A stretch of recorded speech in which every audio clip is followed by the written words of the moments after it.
So in a few of my videos I've complained about banana mags and why I don't like them and that I've said I prefer straight mags because for Nerf guns they're more efficient, they're a better design in my opinion. So this is a little video explaining why. So banana mags are used with firearms for a very good reason that does not apply to Nerf guns. That's why I don't like them being used on Nerf guns. If you want to use it, fine, but if I want to have a bunch of ammo, it's objectively better to not have banana mags.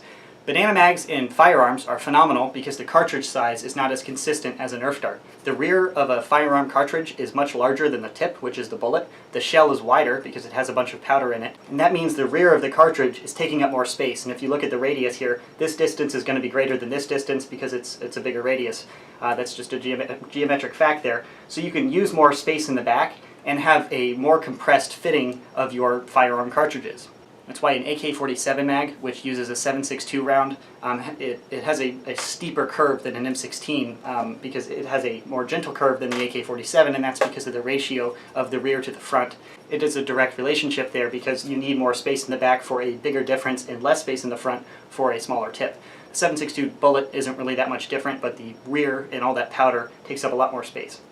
So you have to have a steeper angle. Firearm mags using banana mags is a good idea. It's more reliable feeding and it takes up less space overall. With an ammo type that is like a Nerf dart where the front and the back are the same widths, it doesn't make any sense to have a curve because you don't need that extra space in the back, you don't need to cut off space in the front. It's the same space here. So having them in a straight line, because these two points are parallel, or these two line segments are parallel, that is the most efficient, most logical way to make a magazine for a Nerf gun.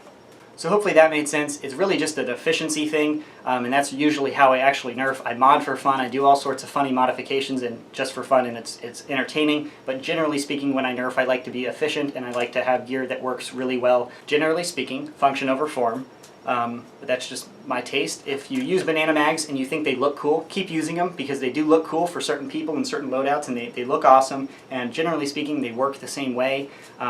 Without a massive arc it's not going to cause a jam. It would cause a jam if you extended this radius because of the attributes that I just mentioned, the parallel lines here. It wouldn't make as much sense. But with a small arc, especially when this feeding thing probably stops here anyway, so it doesn't actually experience the arc.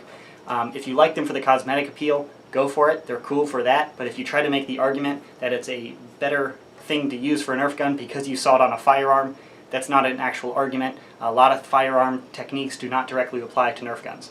So just be careful when you say, oh, I saw this in a war movie, I want to copy it because it works for them, so it'll work for me. Very, very different. Some things overlap. You know, a lot of pouches, being able to quickly reload, a lot of that stuff does directly translate, but just be careful on thinking to yourself, I saw it in a military movie, or heck, on an actual soldier, it should work for Nerf. Definitely not the case.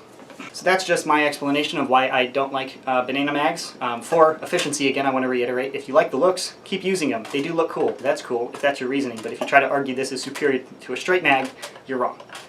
Yeah. I mean, shoot, look at the size of this. This is a 15 round, this is an 18 round, and they're effectively the same length. So I don't know why you'd want less ammo just for a pretty little curve. But if that's your style, cool. That's my explanation video. Thanks for watching.